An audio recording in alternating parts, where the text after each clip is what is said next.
Evo, smo v živo, tako da Klemen ti predajam besedo tudi na Facebook. Hvala, Hana. En lep dober večer. Moje ime je Klemen Sagadin in vam bom danes v naši tradicionalni rubriki Spletna kava predstavil en nov šport, oziroma en nov športen šport, ki je v zadnjem času zelo začel pridobivati na popularnosti, in to je turno smučanje. Jaz najprej uvodoma povem, da sem ljubiteljski, amaterski turni smučar, že približno 15 let.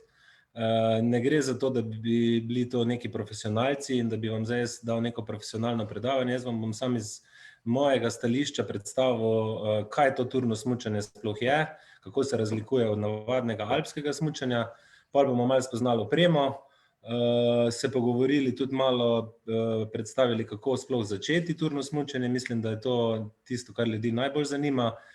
Potem bomo pokazal še par slik iz številnih tur, ki smo jih opravili po bližnji in daljni okolici.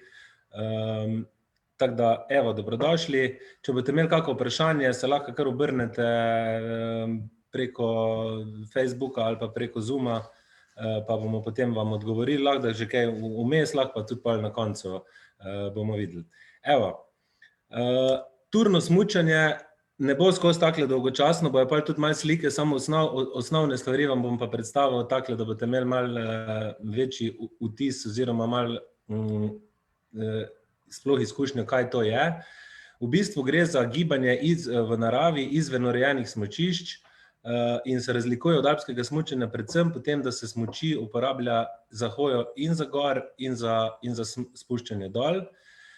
Ponavadi tura izgleda tako, da večino časa posvetimo hoji, tisto smučanje, ki pa pride potem na koncu, pa je kot ena takšna jagoda na koncu in ponavadi predstavlja manj kot pa četrtino ali pa manj kot petino celotne izkušnje.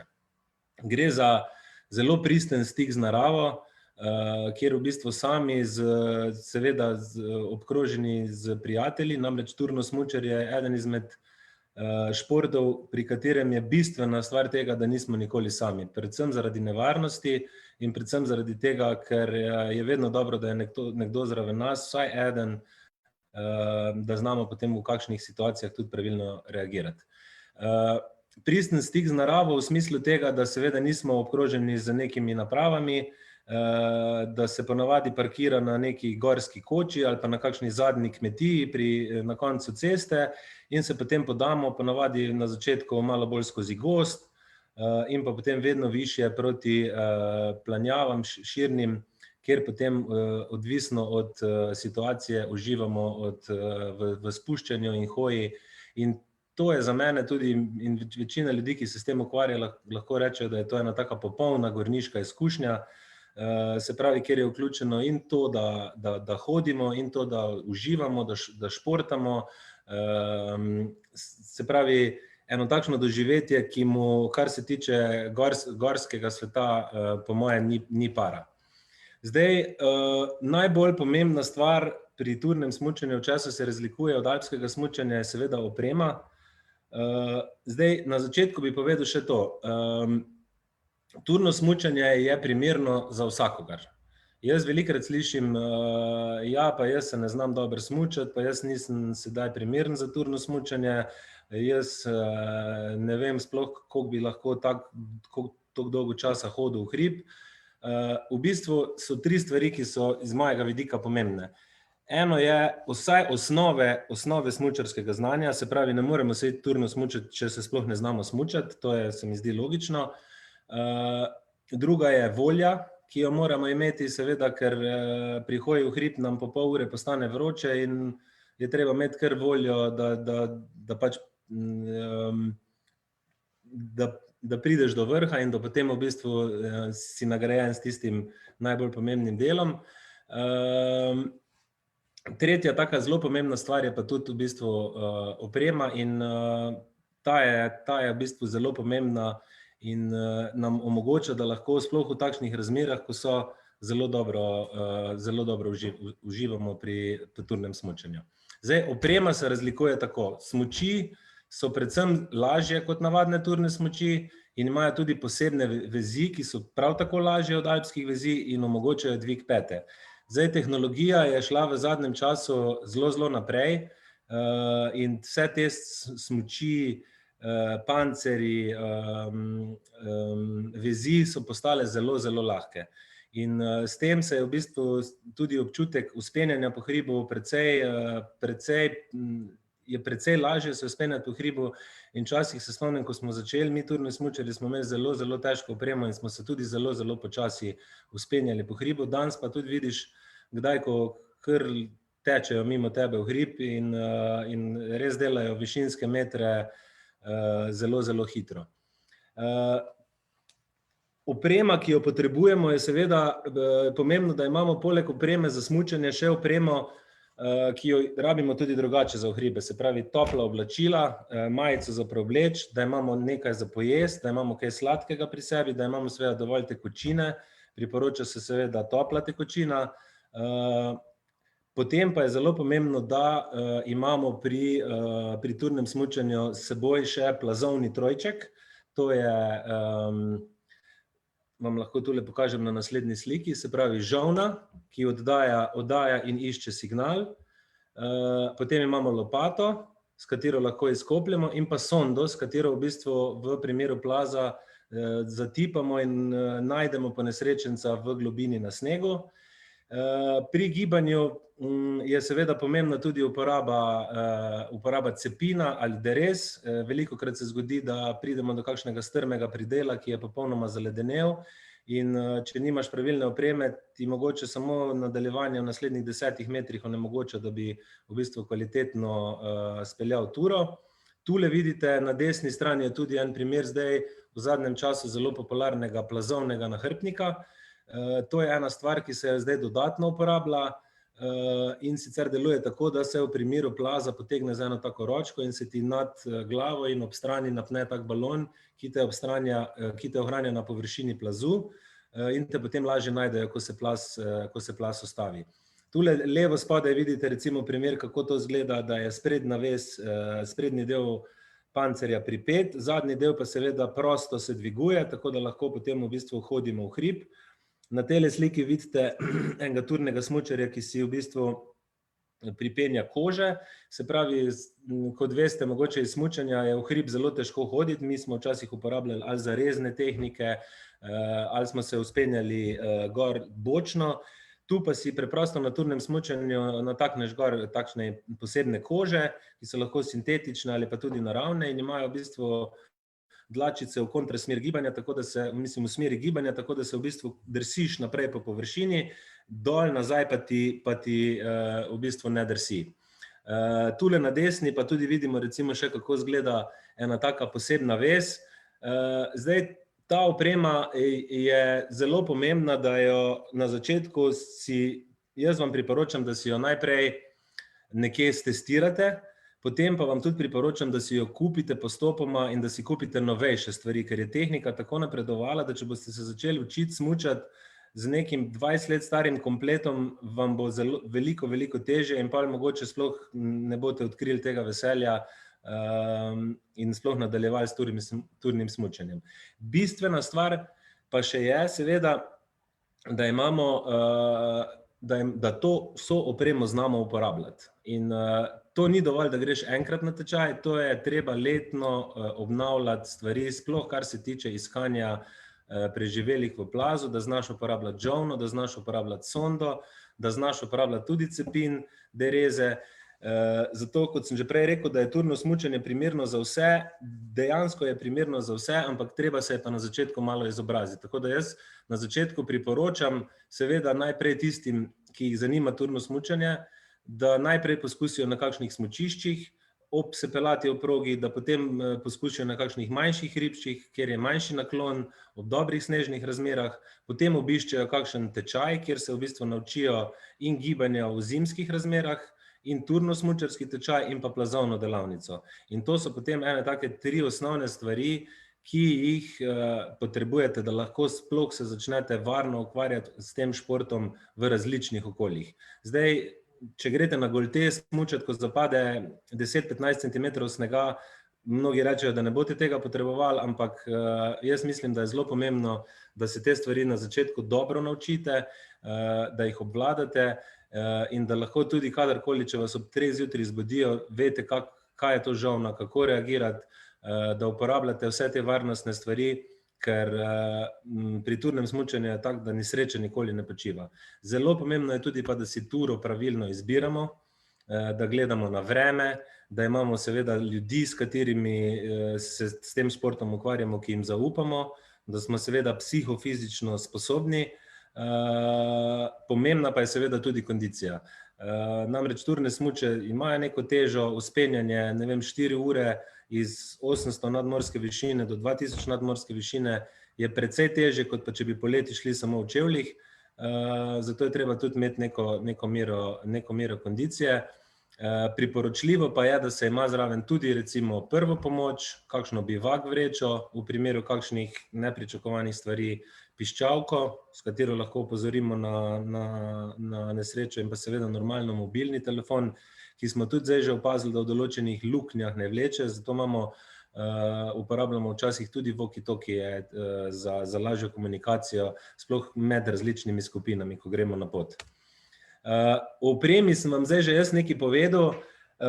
Dejansko je tako, da se tudi mi, ki se že dolgo časa s tem ukvarjamo, si želiš, da je nikoli ne bi uporabil žolne, sonde, lopate, ampak če jo pa hočeš znati uporabljati, jo moraš pa redno trenirati. Tudi zdaj, recimo, če ste opazili, pred 2-3 tedni so bile neke smrtne žrtve na Storžiču, še pred tem pa tudi en prijatelj, ki ga jaz poznam, in je rekel, da če on ne bi vadil tega, kako se odpre tale plazovni nahrbtnik, ga nikoli ne bi odprl, zaradi tega, ker ko te plaz dobite, obrne naokrog, si 180 stopinj obrnjen z glavo navzdol, in vse te stvari je seveda treba obvladati, in preden se greš kakšne resne stvari.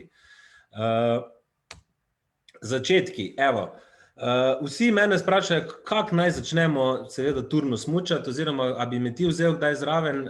Jaz vedno najprej preverim pri njih, kakšno je njihovo osnovno znanje, če smo sploh kompatibilni, in moram reči, da se je naša druščina turnih smučarjev tule iz Savinjske regije in pa tudi celo slovensko zdaj razširila, da nas je že kar približno na 40 in se skoraj vsak vikend ali pa vsake lepe dneve nekam gre, glede na razmere, potem pa se pač poljubno priključiš, in je to res ena taka dejavnost, ki jo lahko izvajaš kadarkoli, oziroma ne potrebuješ nekih drugih omejitev. Letos smo bili malo omejeni, ker smo bili vezani seveda na statistične regije, tako da smo se več smučali v domačih koncih, in mislim, da je bilo letos tudi izvrstna zima za začeti. Se pravi, kot sem že prej rekel, mogoče najprej probate na kakšnem urejenem smučišču, pa se peljete malo izven proge, mogoče počakate na kak dan na urejenem smučišču, ko začne malo snežiti, in se tisti dan res cel dan presmučate, da malo vidite, kak je to, ko smučaš po različnih snežnih podlagah. In zelo pomembno je tudi, da ste kondicijsko dobro pripravljeni, da lahko potem seveda se povzpnete nazaj v hrib. Je pa dobra stvar tega na začetku, da si seveda lahko pomagate z vlečnicami, da dobite malo občutka. Zdaj, snega je pri turnem smučanju približno 20 vrst, 20 različnih vrst. Zdaj vsi poznajo tisti puhec, powder, prah, ki je pa zelo, zelo redek in tudi hitro zgine, zato je vožnja po tem snegu recimo zelo redka. Obstajajo potem pa še vse različne nianse snega do čistega trdega leda in z vsemi stopnjami in fazami, ki pridejo vmes. In morate vedeti, da turno smučanje ne pomeni tako, kot imate vi pred seboj progo, da je ta proga od vrha do dol približno ista, mogoče na vrhu malo trša, mogoče spodaj malo mehkejša. Pri turnem smučanju je tako, da se ti lahko podlaga od vrha do dol spremeni tudi 10-krat popolnoma in lahko se ti spremeni vsakih 5 metrov. Odvisno je seveda od sonca, od senc, od vetra, od naklonov, od razmer, in vse te stvari potem pridobite samo z izkušnjami. Tako da te neke lažje začetki so seveda takšni, da si potem nadenete smuči, pa greste recimo čez kakšno Pohorje, ali pa greste na kakšne bližnje vrhove, ki so tukaj v naši neposredni bližini. Priporočam pa vam, da si na začetku malo izposodite testno opremo na kakšnem testnem smučišču, da malo vidite, ker je tudi velika razlika med tem, ali se boste večinoma smučali po cevcu, ali se boste večinoma smučali spomladi, ko se razmere bolj umirijo, pa bojo razmere trde. Od tega je seveda zavisi tudi, kakšno vrsto smuči boste imeli. Spravi, če vozite, ne vem, veliko cevca in veliko januarja in decembra, ko veliko sneži, boste imeli širšo smučko, da bo bolj plovna. Če boste večji del smučanja opravili v koncu sezone, se pravi marca, aprila, maja, ko je sneg ponavadi uležan, ko je tudi veliko bolj varno, takrat pa je smučanje tako, da je zjutraj vse zelo, zelo pomrznjeno, potem pa čez dan malo odjenja, pravimo, in potem se po takem zelo finem snegu, ki se mu reče srenec, to je tak 5 cm odtajana zgornja plast, lahko zelo, zelo dobro peleš. V tem primeru pa tudi ne rabiš tako širokih smučk, tako da jaz zdaj priporočam, ne vem, nekemu novemu uporabniku, da si vzame smučko približno 96 cm širine pod pancerjem, plus minus, tu nekje, ker je to v bistvu smučka, ki omogoča tako smučanje po polnem snegu, kot smučanje po res zaledenelih podlagah in je v bistvu varna za uporabo na vseh snežnih površinah. Kot sem že prej pojavil, je zelo, zelo pomembno, da si kupite novo opremo. Jaz namreč, ko sem se na začetku učil, sem si kupil eno starejše smučke, pa ene starejše pancerje, pa moram reči, da dokler si nisem pač privoščil novih, so bili koraki zelo, zelo težki.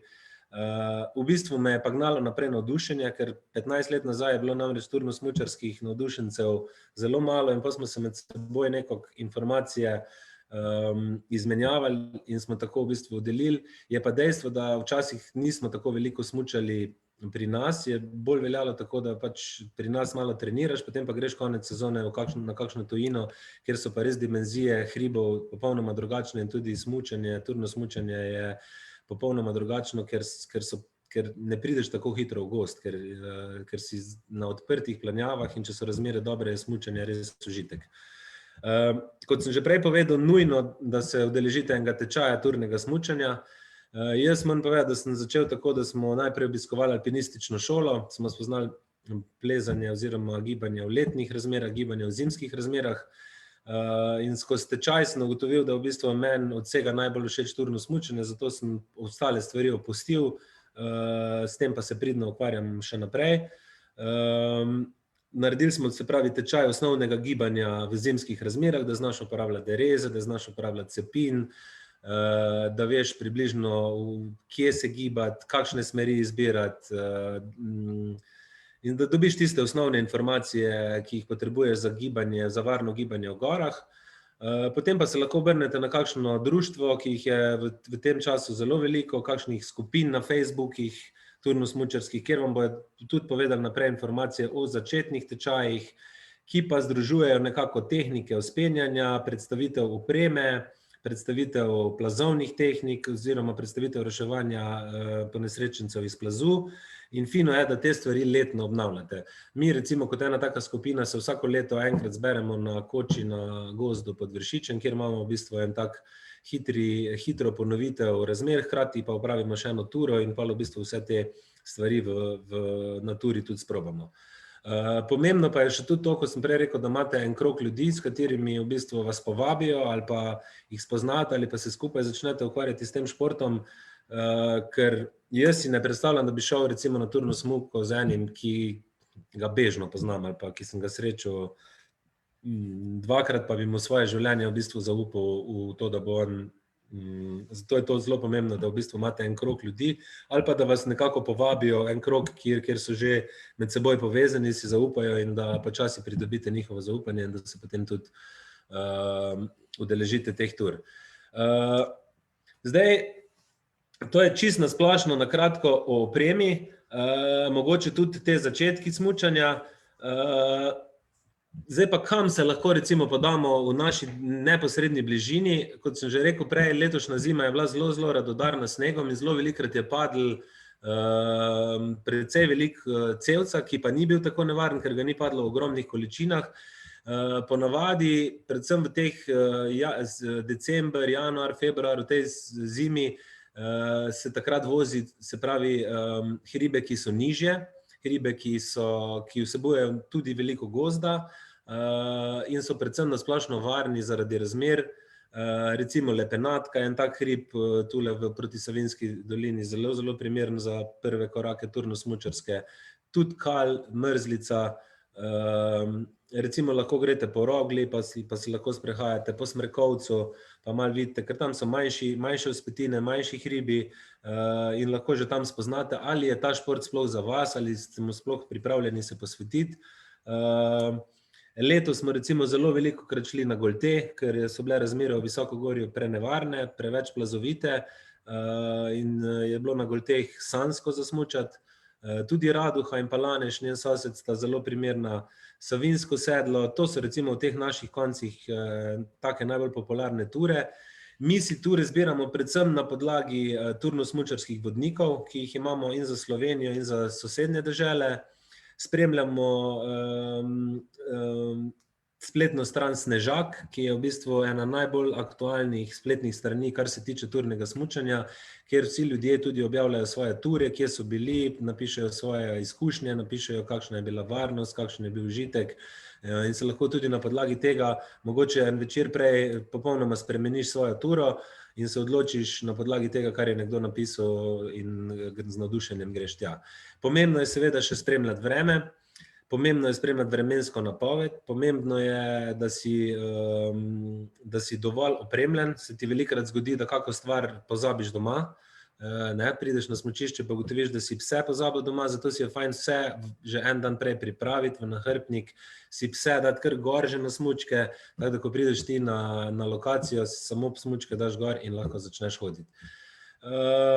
Kaj je še zdaj ena taka stvar, recimo, ki je pomembna, je, da so ture pri nas dokaj zahtevne, ker slovenske gore so, kot vemo, zelo hribovite, strme, hitro se vzpneš iz gozda v gorinje, so v bistvu kar zahtevne. Tako da jaz na začetku največ turno-smučarskih korakov naredil v sosednji Avstriji, kjer so širše planjave, višje in kjer je dosti bolj varno in se lahko naučiš fino vijugati po odprtem.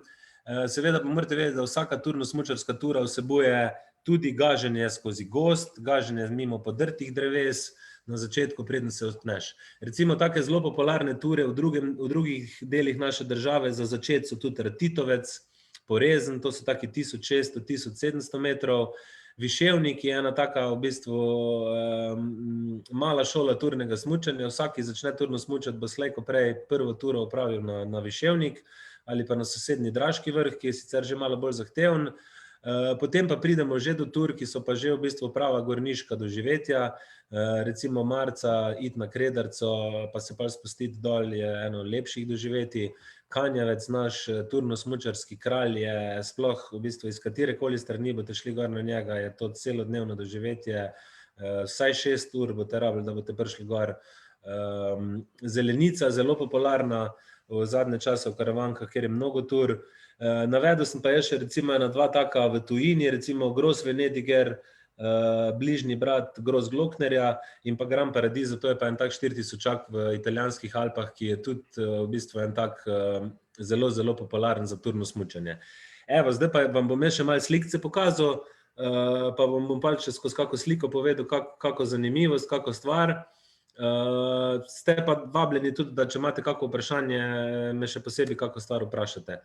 Evo, tole so bili pred kratkim moji prijatelji, mislim, da tale vikend, ki je bil, tole je vzpon na Rodico. To je tudi en tak zelo popularen turno-smučarski hrib, ki se ga celo vidi iz smučišča Vogu. Zelo si lahko pomagate vzpon tudi tako, da se z gondolo pripeljete na Vogu, se potem spustite v eno tako snežno konto in se vzpnete gor na Rodico. Je pa znana potem, da je vedno zelo spihana, da gor skoraj vedno piha in da boste zelo težko prišli do smučanja po Cevcu. Je pa to eno tako krasno doživetje, tak enakomeren naklon, in v razmerah, če so varne, je to eno res krasno doživetje. Zdaj, mogoče na tem točki vam še povem, da vidite, da kdaj plazovne ocene na televiziji so ocenjene z zvezdicami od 1 do 5. To pomeni, da je recimo 1 zvezdica je primerna, so razmere varne in lahko gremo smučati, 2 so že razmere malce bolj nevarne, na nekih izpostavljenih legah moramo biti zelo previdni. 3 za mene že pomeni v bistvu nevarnost, ker to pomeni, da se lahko ob manjših obremenitvah na strmih delih sprožijo snežni plazovi ali kakšne druge nevšečnosti in ponavadi za mene ocena 3 že pomeni, da začnemo se ogledovati po nižjih ciljih, po bolj varnih ciljih. Recimo tudi s Pokljuke se da iti na Mrežce, je zelo, zelo varen cilj in tudi takrat, ko so recimo vse posod drugje nevarne razmere, se da tja iti. 4 pa 5 pa sta pomeni, že ob najmanjši obremenitvi lahko potegne plaz in v teh razmerah se pa sploh ne gibamo niti po nižjih lokacijah. Tule recimo ste videli, smo v letošnjem letu naredili kar veliko treninga tudi na Golteh. Vsake 3 dni je seveda padel Cevc in smo pa vsake 3 dni šli popoldne ali pa za vikend, da smo lahko malo natrenirali, pa greš pač 3x-4x dol pa nazaj gor in si v bistvu na kosilu doma in to je en tak krasen dan, ki ga lahko doživiš. Tura je ponavadi, kot sem vam že prej rekel, sestavljena tako, da približno 4/5 časa ture hodiš gor, se seveda vsako uro pa pol kje ustaviš, kaj pa malcaš, kaj popiješ, malo pa fotografiraš, tempo prilagajaš seveda najslabšemu v skupini, ali pa se razdeliš na več skupin, pa grejo tisti ta hitri naprej, tisti ta počasni pa jih pa na vrhu se počaka.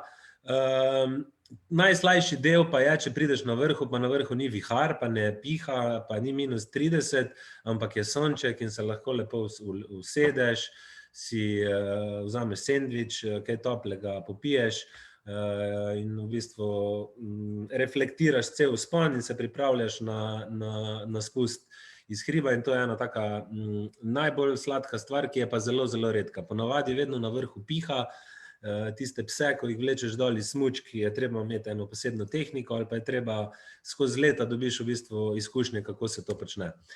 Tule je recimo taka zelo popularna tura pri nas, se pravi Raduha iz Savinjske smeri, Skoče na Loki.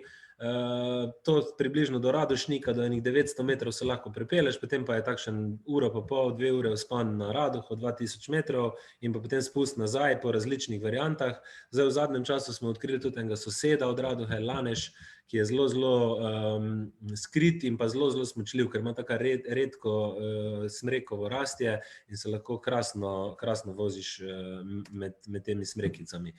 No, tole smo pa recimo na 3 tedne nazaj smo šli pa okoli Dleskovca, je tudi taka krasna tura, ker se gibaš po tem kraškem svetu, skozi malo gor, malo dol, hribčki so taki zaobljeni, približno dosežejo 2000 metrov in je potem recimo 500 metrov spusta svet do kakšne planine, pa potem spet nazaj lahko delaš krožne ture, vse je pa seveda odvisno od tega, kako dobro kondicijsko si pripravljen in koliko časa imaš za tako doživetje.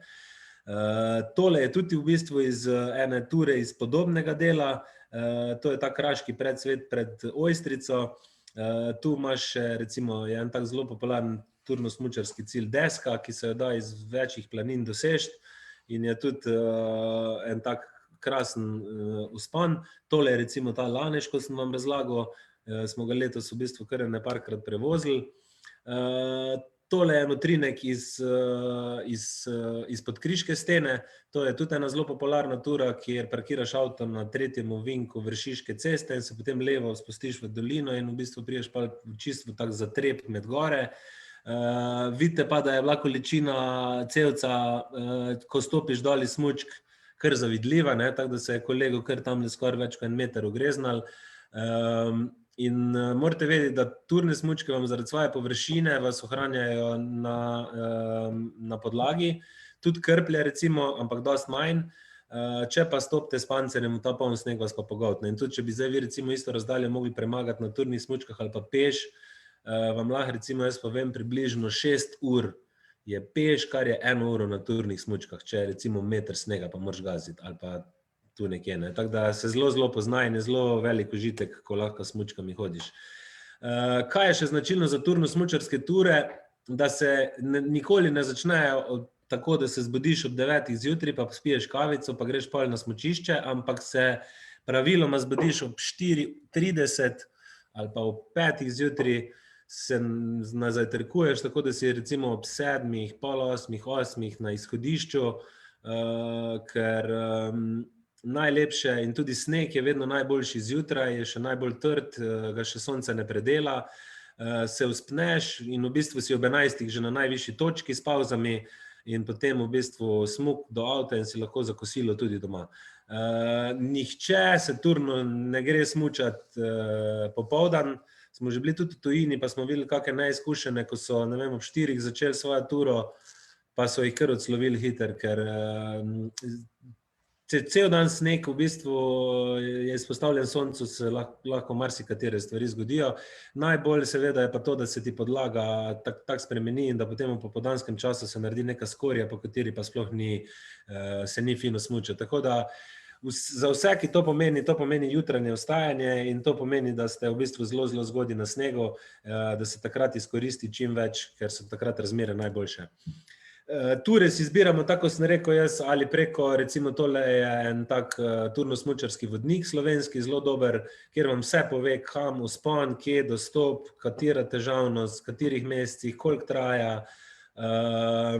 In na podlagi tega se pač odločimo, ali pa na podlagi stvari, ki jih dobimo iz tega društva Snežak, ki ima spletno stran oziroma spletna stran Snežak, ali pa iz kakšnih različnih.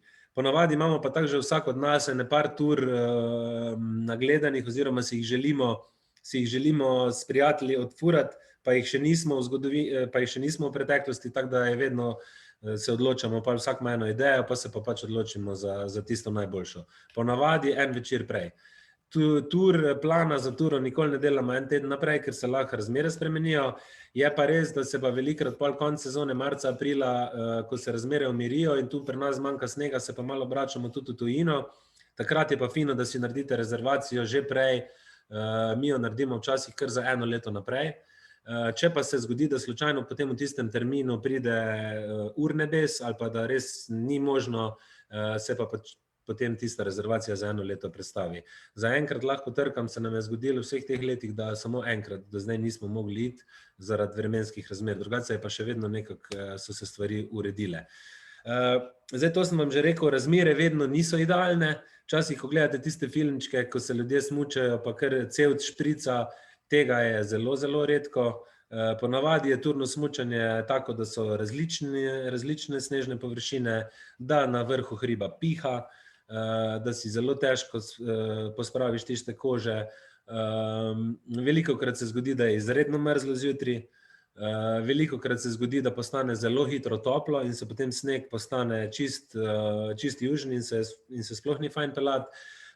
Velikokrat se tudi zgodi, recimo, da si tisti, ki je na vrhu hriba ob 10, pa se spusti dol, bo imel čisto drugo izkušnjo kot tisti, ko se spusti dol ob 11, pa tisti, ko se spusti dol ob 12.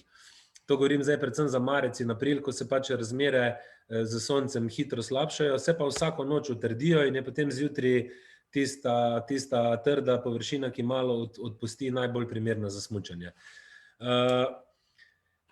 Takle smo tudi letos na enih prvih tur vlekli gas. To je tudi eno posebno doživetje, sploh za tistega prvega, ker je v bistvu en kreator poti. Namreč, veste, poleti so neke markirane oznake, kjer vas vodijo na vrh, po zimi pa teh oznak ni oziroma jim ne sledimo vedno. In tako je tisti, ki je prvi, v bistvu njemu je položeno v dlan, to je ponavadi tudi tisti, ki ima največ moči, ki je kondicijsko najbolj pripravljen, da vleče pot in je v bistvu potem to neka njegova kreacija na vrh hriba. Res posebno doživetje. Tole pa recimo lahko vidite moje zadovoljstvo ob vzponu na Gran Paradiso, to smo bili enih 10 let nazaj. Vidite tule na desno tudi pred kočo ob 4 zjutraj, so ljudje že pripravljeni, vzpon se začne 4:30, tako da si ob 12 gor. Gran Paradiso je recimo en 4000 v Italiji na meji, kjer je to specifika, da 2 dni hodiš gor, pa se pa 2 ure smučaš dol, ne? Ampak je tisto smučanje iz 4100 do 1900 metrov do parkirišča res nekaj posebnega in od takrat si mi vsa leta želimo, da obiščemo vsaj enega takega malo večjega kapitalca, ker je tudi dejansko smučanje neprimerljivo. Recimo zelo popularna sta pri nas tudi Veliki Draški vrh in pa Viševnik, eno tako res fajno doživetje, s tem, da imamo tam in Srenjski preval in Veliki Draški vrh, tako da lahko v eni turi naredimo 3-4 take res fine spuste. Tule tudi recimo vidite moja oprema, ko sem začel turno smučati, sem imel take 1,20 m široke smuči, 1 meter dolge in zelo široke, s katerimi sem v bistvu kar plaval po snegu, vsi so me sicer čudno gledali. Pancerje imam iste, ko jih je imel takrat Krničar, ko je šel smučati iz Everesta, ampak ta oprema je zdaj v tem času zelo napredovala. Smuči so zdaj približno tako široke kot te manjše, s tem pa, da so pač dolge, približno tako kot si velik, nekateri priporočajo 10 cm manj, tisti pa, ki se vozijo pa veliko po cevcu in razvijajo velike hitrosti na velikih površinah, pa tudi priporočajo 10 cm daljše smuče. Jaz nekako zagovarjam še vseeno tu nekje približno tako kot si velik, mogoče 5 cm manj, ker v Sloveniji je le precej zahtevnih terenov in si velikokrat v gozdu, velikokrat moraš v kakih ožjih hodnikih delati zavoje in je pač treba, je fino, da imaš kratke smučke.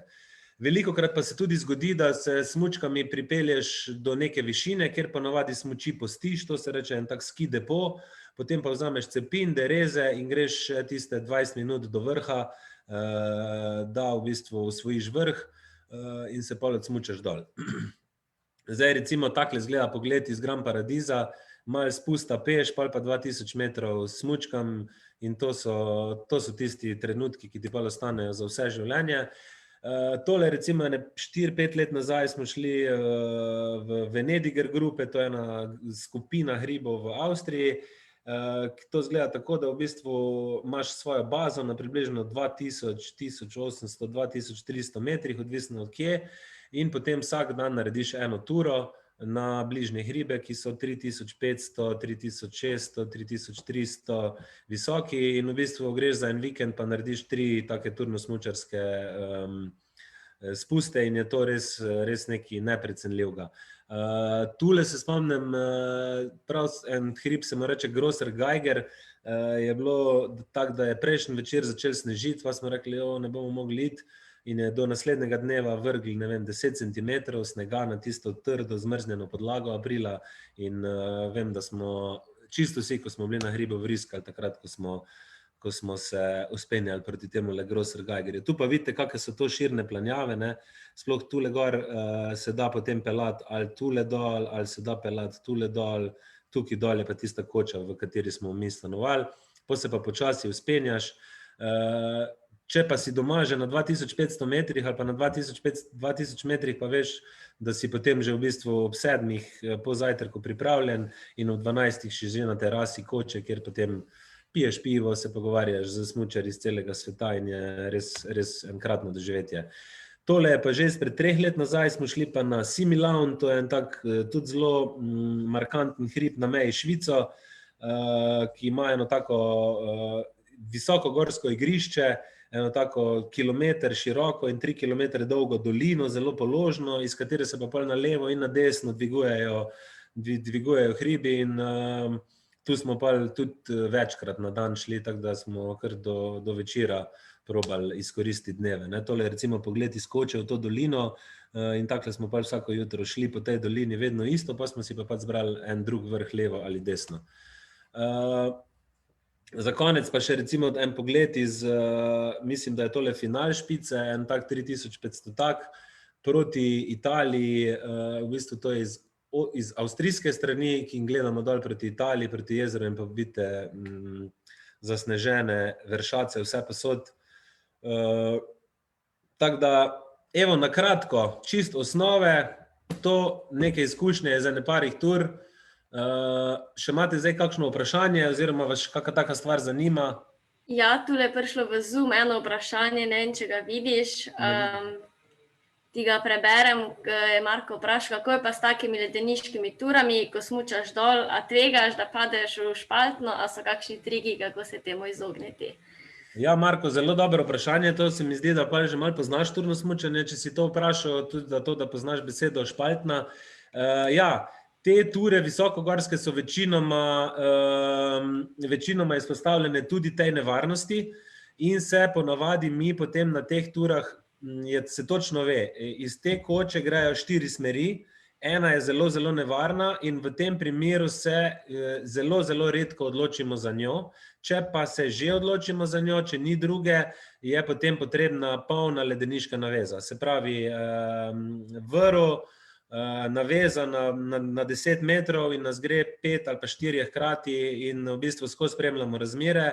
Sem že slišal tudi zgodbe od zelo izkušenih, ki so padli v ledeniške razpoke mene in jih v bistvu najbolj strah, še bolj kot plazov, ker plazov se jim probam izogibati s tem, da pač ne rinem takrat, ko niso razmere.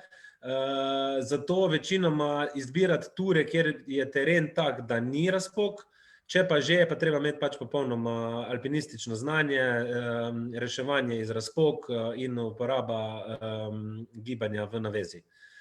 Drugače se temu ne da izogniti. Tudi recimo iz Groz-Venedigerja, soseda od Groz-Glocknerja, je tak zelo, zelo, zelo znamenit spust, kjer se pa točno ve, če imaš to srečo, da gre zraven tebe kak zelo izkušen turni smučar, ti točno pove, kje se ne smeš pelati, pa kje se lahko pelješ. Ker če boš v eno smer šel malo prenizk dol, je že možnost, da te bo pogoltnil. Zgodbe, ko jih pa čuješ, kakve take, ko je Kirmu se to zgodilo, pa niso najbolj prijetne. Zato čim bolj, kar se da, je, da probaš eliminirati in vse možne stvari, ki se ti lahko zgodijo, na minimum. Evo, še kakšno vprašanje? To je, mislim, da to, razen če bo še zdaj kdo last minute kaj vprašal. No, jaz mislim, da lahko vam sam rečem, da ne se bat. Turno smučanje je tak šport, da v bistvu ni lahko začeti. Ko pa enkrat doživite tisti nek prelomni trenutek, ste pa lahko celo življenje zapisani temu športu.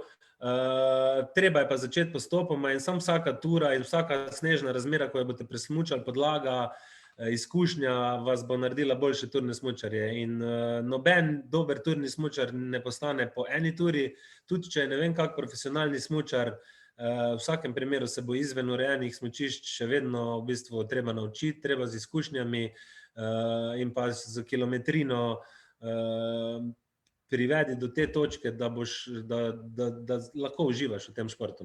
Jaz pa zdaj tudi lahko rečem, da nas je v tej naši bandi turno-smučarski kar precej in je v bistvu čisto vsak teden v sezoni, ki traja od oktobra do konca maja ali pa tudi že junija, se lahko odločiš in pač greš in uživaš. Tako da, hvala za vašo pozornost. Eno vprašanje še prišlo. Se pojavlja.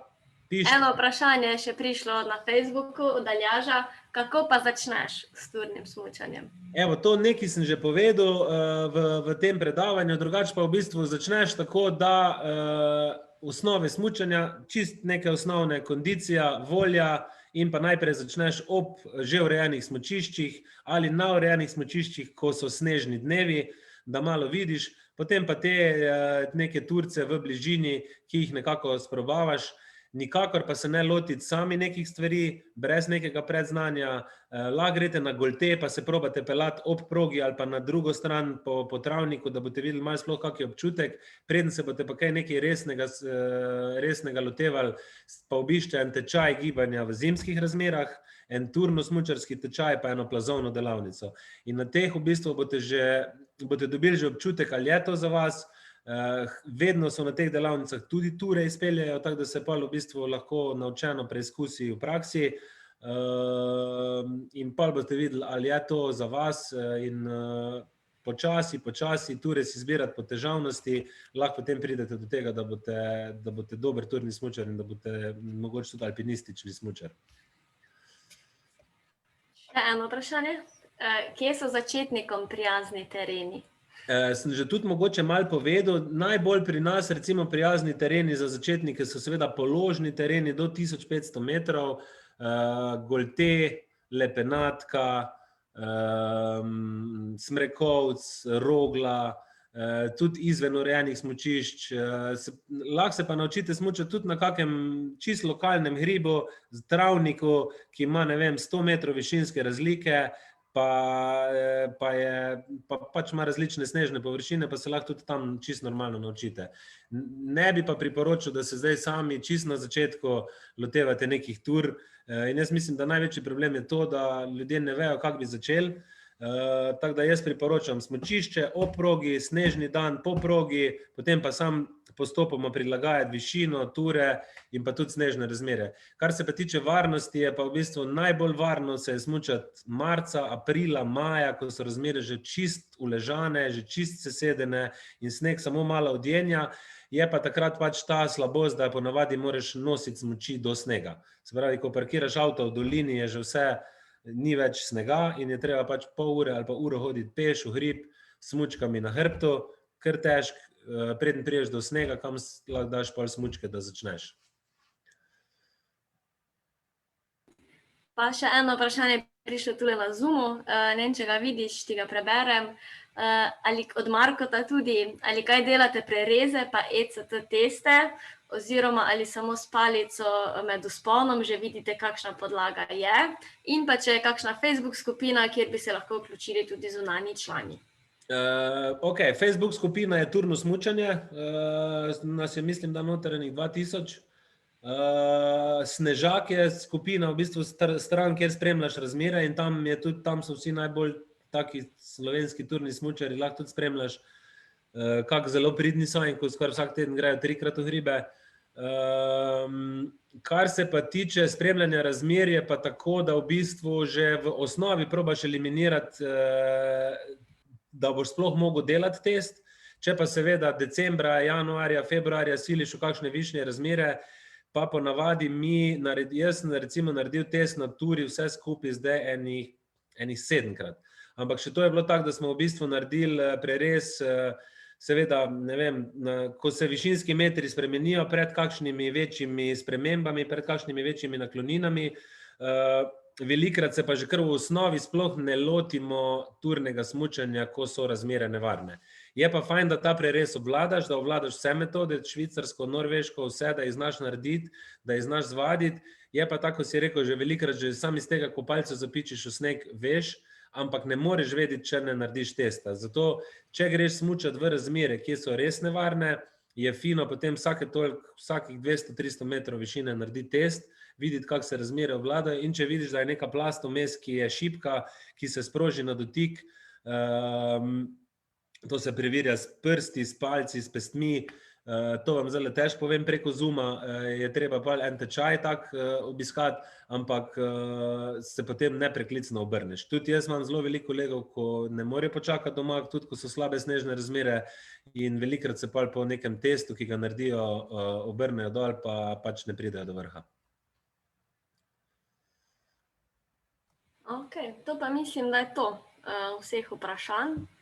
Če boste imeli kako vprašanje ali pa če boste še imeli kako idejo, kar pišite nam tudi ali pa na mail, lahko pa tudi pridete na kako kavo, ko se odpre, pa vam še v živo mogoče kako stvar povemo.